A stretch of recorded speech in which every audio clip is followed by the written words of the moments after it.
Assalamualaikum warahmatullahi wabarakatuh. Salam sejahtera untuk kita semua dan salam merdeka belajar.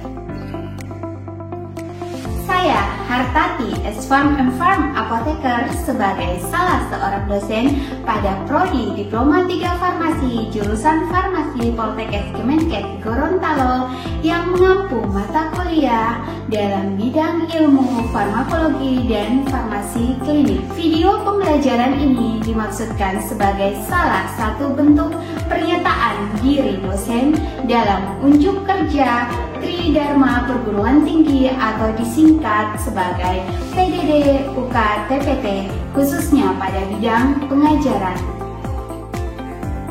Perkenankan saya untuk menjelaskan tentang salah satu mata kuliah yang saya ampu, yaitu mata kuliah Farmakologi 1.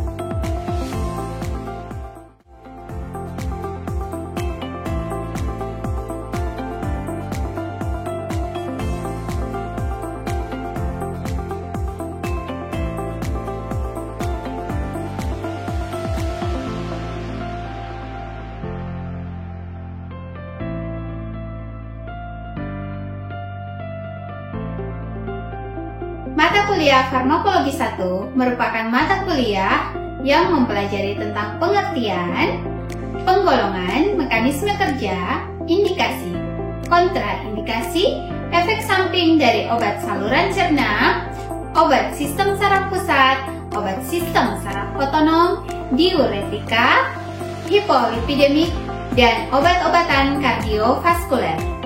Terdapat pada semester 3 dengan bobot 2 SKS yang terdiri atas 1 SKS teori dan 1 SKS praktikum. Setelah mengikuti kegiatan perkuliahan ini, mahasiswa diharapkan mampu 1. Memahami obat saluran cerna, 2. Mengaplikasikan obat-obatan sistem saraf pusat, 3. Mengaplikasikan obat-obat sistem saraf otonom, 4. Mengaplikasikan diuretika, 5. Mengaplikasikan hipolipidemik, dan 6. Mengaplikasikan obat-obat kardiovaskuler. Di mana pada masing-masing capaian pembelajaran, mahasiswa diharapkan mampu untuk memenuhi beberapa aspek, yaitu 1. Sikap dan tata nilai yang terdiri atas menginternalisasi nilai, norma, dan etika akademik, mampu bertanggung jawab terhadap praktik profesional meliputi kemampuan menerima, tanggung jawab terhadap keputusan, dan tindakan profesional sesuai dengan lingkup praktik di bawah tanggung jawabnya, dan hukum atau peraturan perundangan.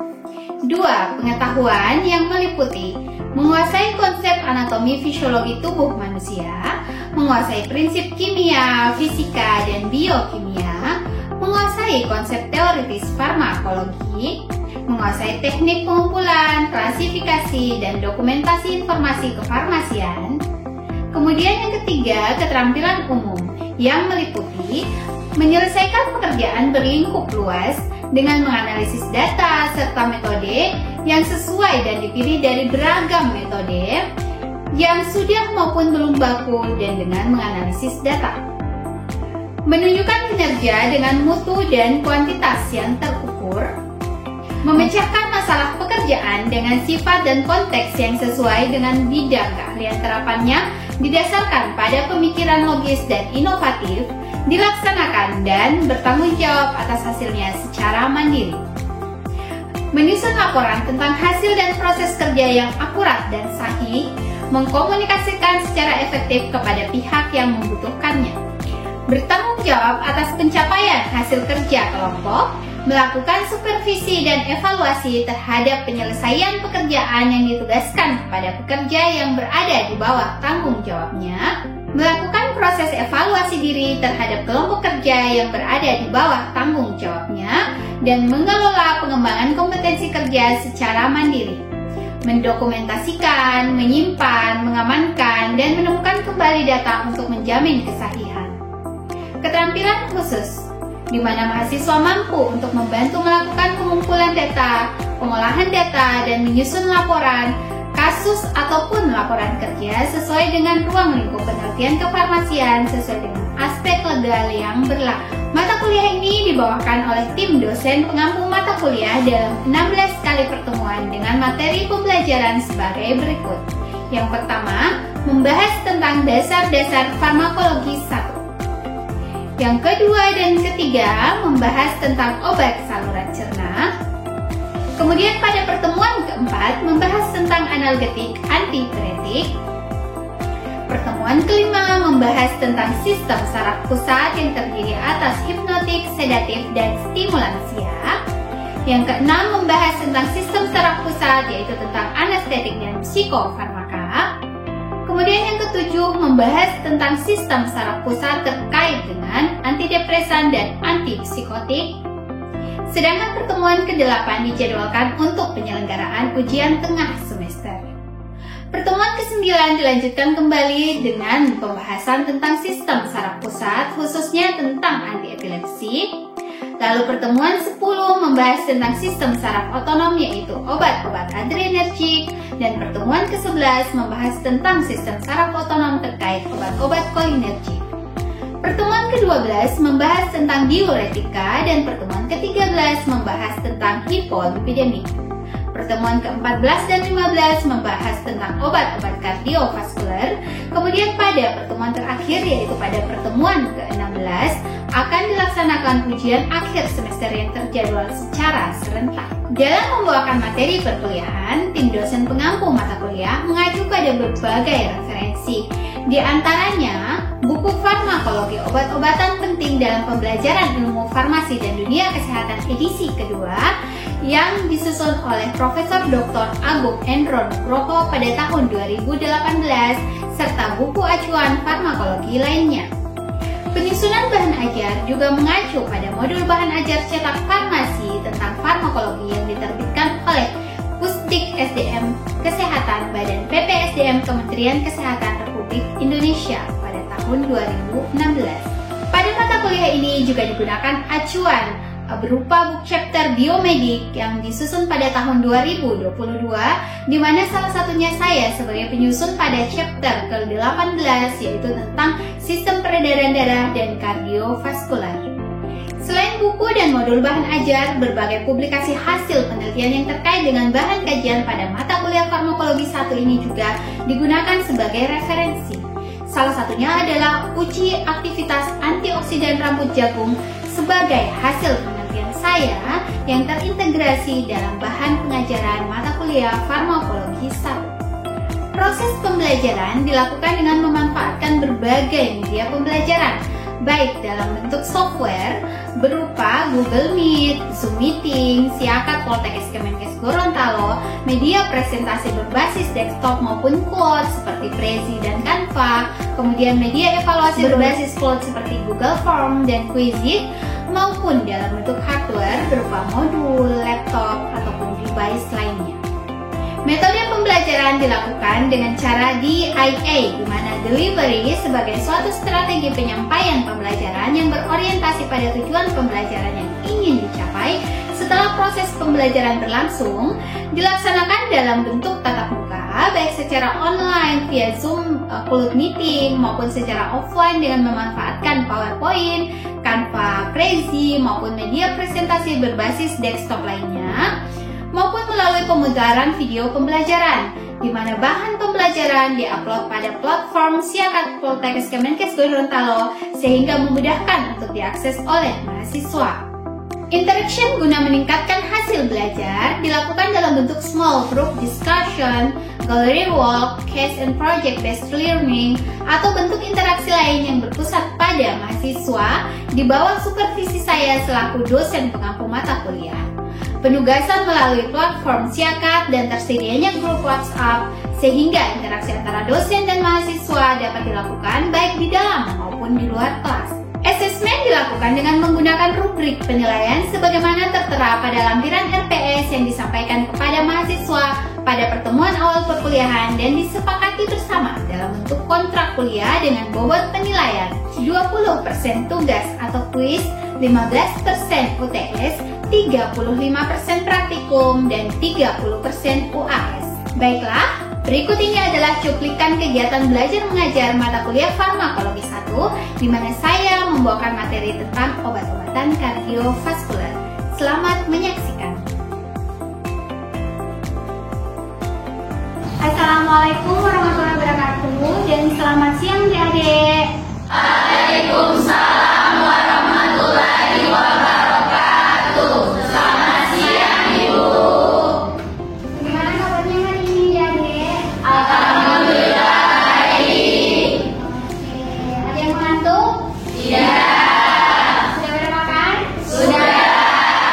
Berarti sudah siap belajar ya? Iya. Tapi sebelum memulai pembelajaran, seperti biasa kita berdoa dulu. Kita melakukan doanya deh. Sebelum kita mulai pembelajaran, karena kita berdoa sesuai dengan doa.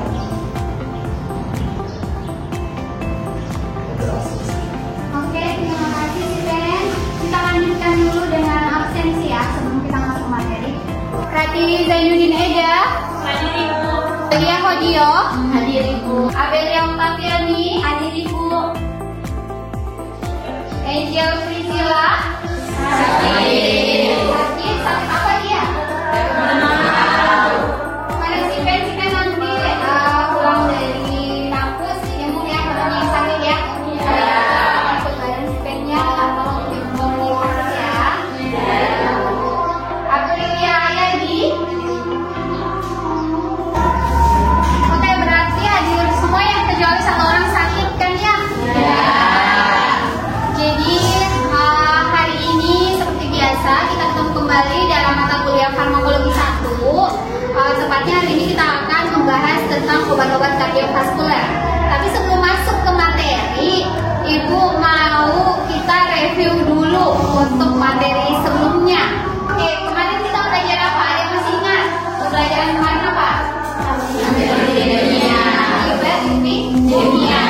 Oke, sekarang Ibu mau review. Ada yang masih ingat untuk ada berapa macam jenis kolesterol?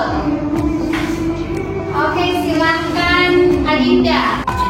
Izin menjawab Ibu. Ya, silakan. Ada 3 Ibu. Ada LDL atau Oke. low density lipoprotein atau yang biasa disebut dengan kolesterol baik, kolesterol jahat.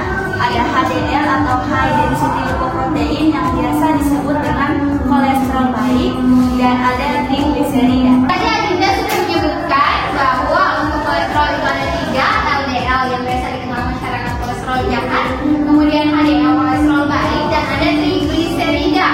Nah, sekarang kita juga udah belajar tentang obat-obatannya kan kemarin kan ya? Ada yang bisa jelaskan sama Ibu kira-kira untuk golongan obat dan contoh obat dari hiperkolesterolnya? Siapa yang menjawab? Oke, Ibu silakan. Menjawab ya. Untuk obat kolesterol itu ada 2 golongan. Oke. Yang pertama golongan 1, contohnya simvastatin. Oke. Kedua golongan inhibitor absorpsi kolesterol, contohnya ezetimibe. Oke. Yang ketiga golongan obat hipertensi asam lambung, contohnya kolesteramin. Oke. Yang golongan keempat golongan 3, contohnya fenomena. Yang terakhir golongan asam lambung. Oke, berarti kita udah dapat ada 5 golongan antihipertensia ya. Jangan dilupakan ya, jangan pernah dilupakan itu. Oke, hari ini kenapa Ibu review materi sebelumnya? Itu masih terkait dengan materi kita hari ini tentang obat-obat kardiovaskuler. Karena seperti tadi yang Adinda sebutkan bahwa kolesterol dalam tubuh kita bukan cuma kolesterol baik aja, bukan cuma kolesterol yang dibutuhkan oleh tubuh kita, tetapi juga ada kolesterol jahatnya. Nah, kolesterol jahatnya itulah yang nanti akan terhubung pada kardiovaskulernya.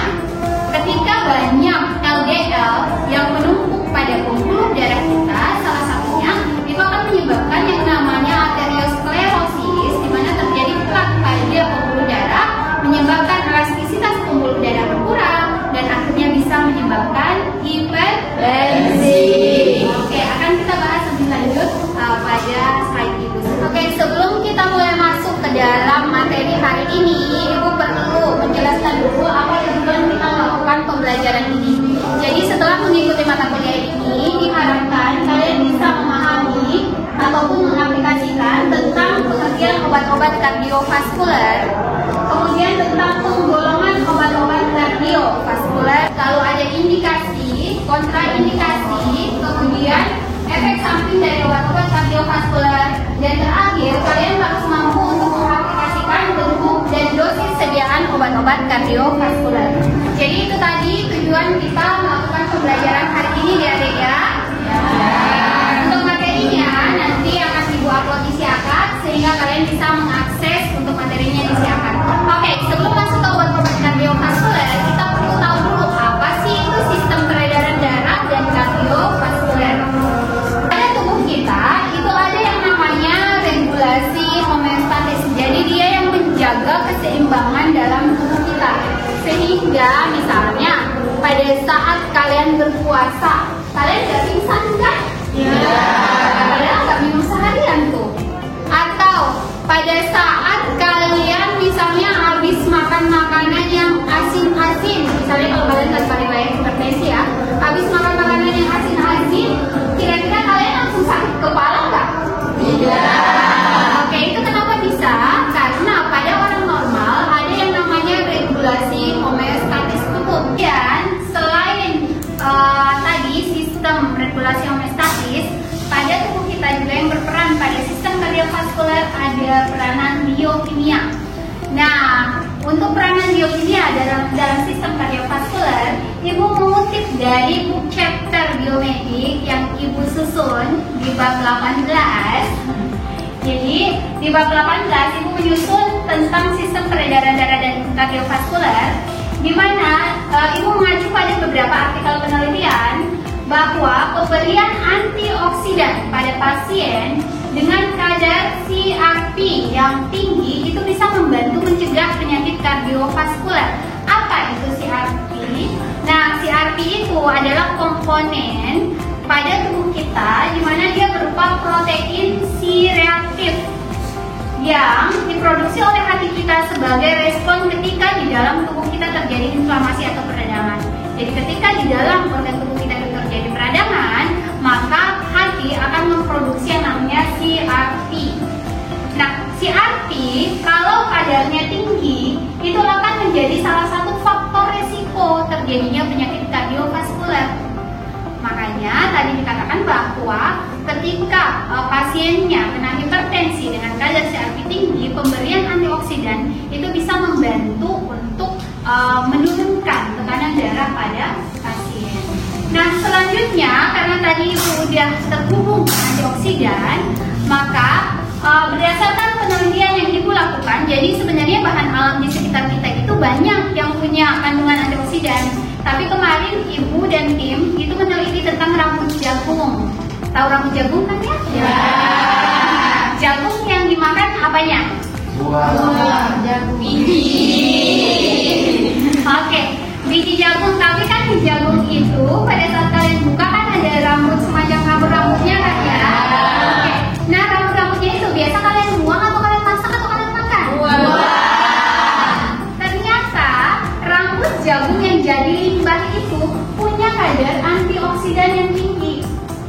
Nah, berdasarkan penelitian yang Ibu lakukan dan tim, yang kemudian sudah diterbitkan di Jurnal Ilmu Kefarmasian Indonesia, kalau kalian mau cek-cek, itu ada di GV ya singkatannya, terakreditasi singkat 2. Dia coba cek di volume 18 nomor 2. Itu si rambut jagung memiliki aktivitas antioksidan yang sangat tinggi. Diduga tingginya aktivitas antioksidan pada rambut jagung itu karena kandungan flavonoid dan fenol pada si rambut jagung itu sendiri. Jadi ini tambahan untuk kalian ya, bahwa untuk obat-obat kardiovaskuler, selain kita menggunakan obat-obat konvensional yang ada di pasaran, sebenarnya kalian juga bisa menemukan dari bahan alam yang ada di sekitar kita.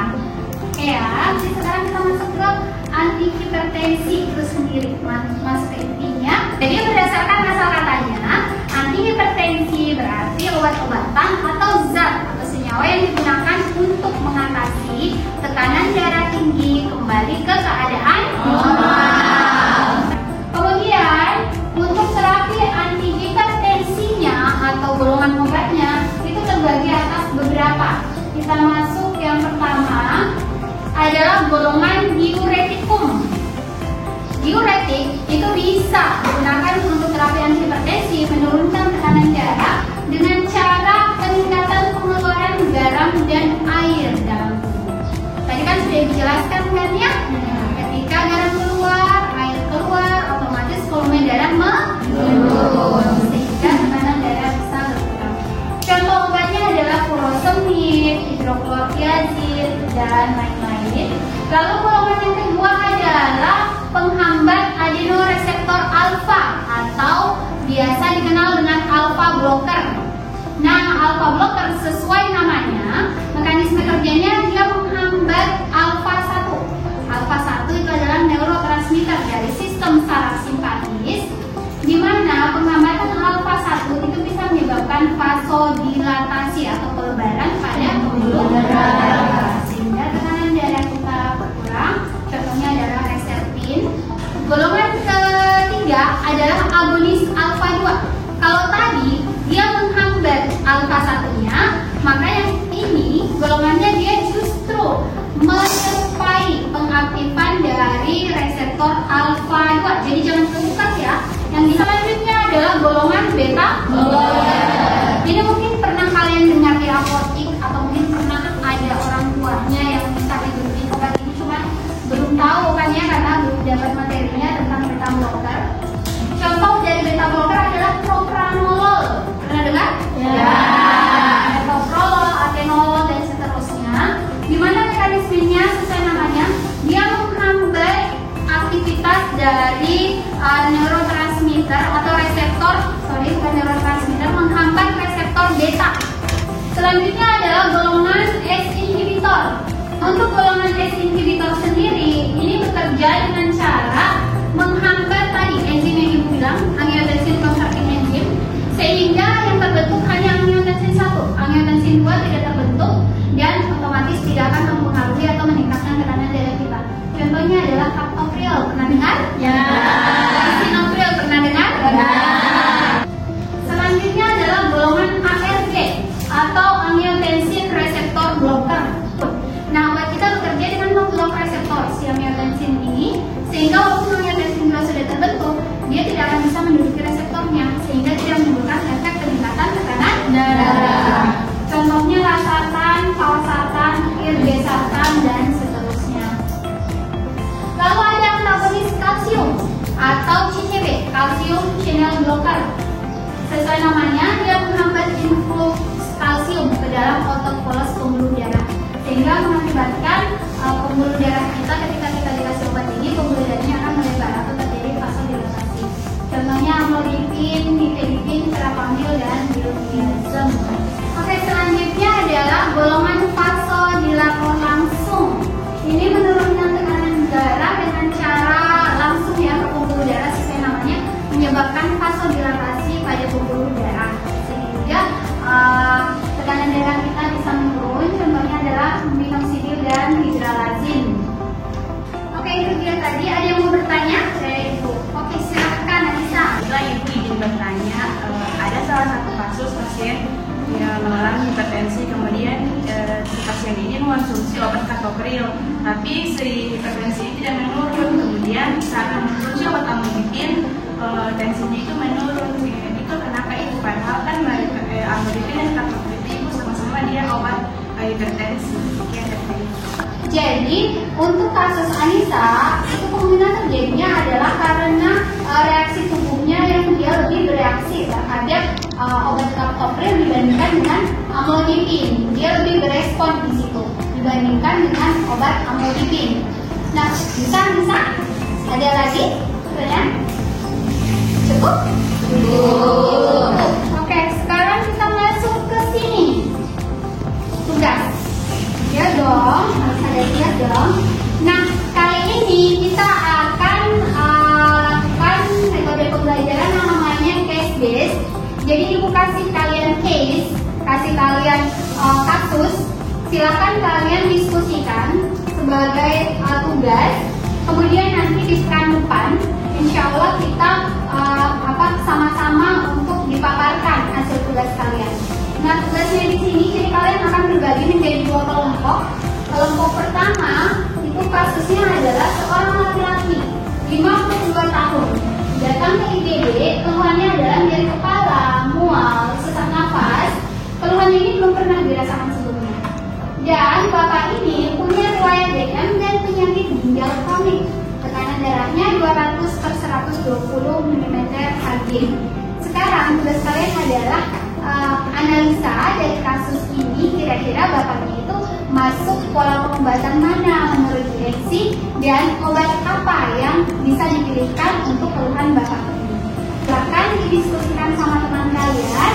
Untuk pembagian kelompoknya, ibu serahkan ke Sipen. Sipen tolong nanti bantu ibu ya. Bagi menjadi 2 kelompok besar. Kalian akan diskusi, lalu pekan depan kita presentasi. Nanti ibu akan menilai mulai dari tampilannya, kreativitas kalian, kemudian kontennya, kemudian sejauh mana kalian menguasai isi dari si kasus yang kalian kerjakan itu, dan kemudian sebagaimana kalian bisa menjawab pertanyaan yang nanti akan diajukan temannya. Sampai sini tentang materi maupun tentang tugas yang mau ditanyakan. Oke, silakan Harifin. Tugasnya apakah mau tetap diupload di Siakat atau Oke, jadi untuk tugasnya nanti tetap kalian upload ke Siakat ya. Dan kalau misalnya kalian menemui masalah pada saat tugas ini, misalnya kalian bingung, Bu ini nanti tugasnya memilih obatnya apakah sekalian dengan dosis atau apapun yang menimbulkan pertanyaan sama kalian, boleh nanti silakan cek sama ibu ya. Ada pertanyaan lagi? Oke, jadi kalau cukup untuk hari ini kita akan simpulkan materinya sebelum kita terakhir ya. Ada yang bisa bantu ibu simpulkan materi hari ini? Ibu silahkan berdiri deh biar kamunya bisa lihat. Ibu ya, silahkan. Antidiabetes itu ada 7. Yang pertama diuretik, contohnya furosemid. Yang kedua CCB, contohnya amlodipin. Terus yang ketiga ada ARB, contohnya kamisakan. Terus ada vasodilator langsung, contohnya hidralazid. Oke, silakan duduk. Terima kasih Nifa. Ada yang mau Ada yang mau menambahkan? Iya, cukup. Oke, adik-adik, sebelum pembelajaran hari ini kita berakhir, kita sama-sama tutup dengan doa. Tolong Sipen untuk pimpin doanya. Baik teman-teman, sebelum kita mengakhiri perkuliahan ini, marilah kita tutup dengan doa sesuai yang diajarkan masing-masing dalam agama Islam.